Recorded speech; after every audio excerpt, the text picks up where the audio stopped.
Hallo Freunde, in der heutigen Folge erzählen wir euch, wie ein gewöhnlicher Bauer versuchte, einen Brunnen zu bohren. Allerdings entdeckte er etwas völlig anderes, als er erwartet hatte. Aber bevor wir uns dieses Video ansehen, vergessen Sie nicht, unseren Kanal zu abonnieren und auf das Glockensymbol zu klicken, damit Sie keine Folge verpassen.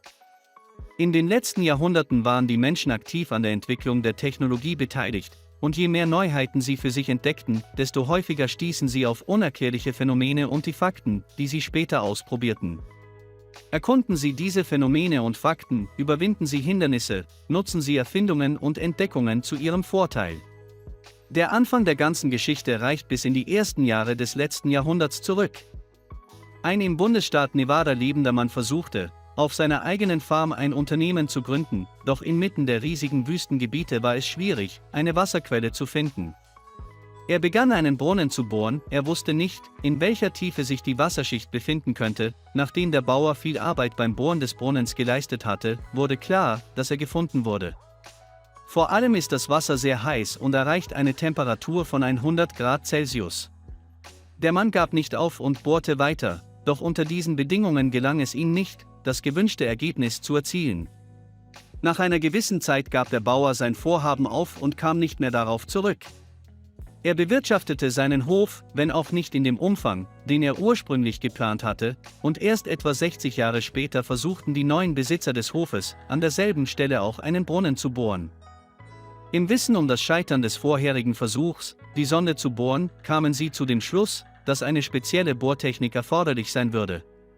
Nach Beginn der Arbeiten wurde klar, dass die moderne Technologie selbst für die damalige Zeit nicht in der Lage war, in einer derart aggressiven Umgebung zu bohren.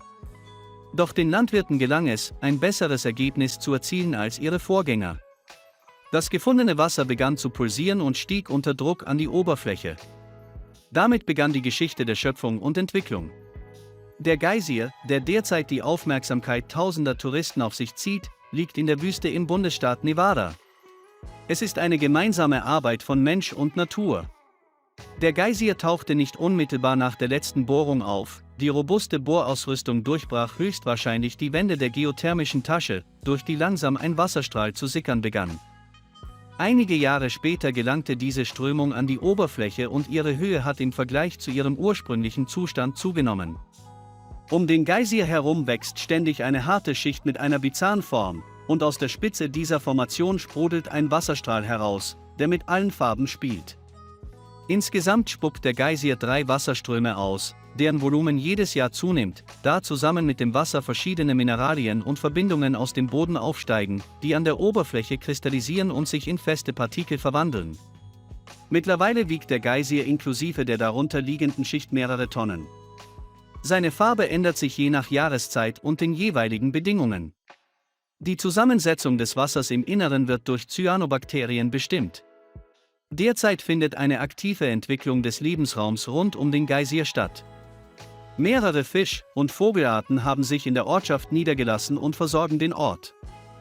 Der Geysir wurde erst kürzlich zu einem noch prominenteren Naturdenkmal erklärt und erlangte 2016 weltweite Bekanntheit. Alles begann, als einer der Vertreter des Reisebüros mit den Bewohnern eines nahegelegenen Dorfes sprach und sie ihm davon erzählten. Beim Geysir zögerte der Mitarbeiter des Reisebüros nicht lange und ging dorthin, um das Kuriosum zu besichtigen.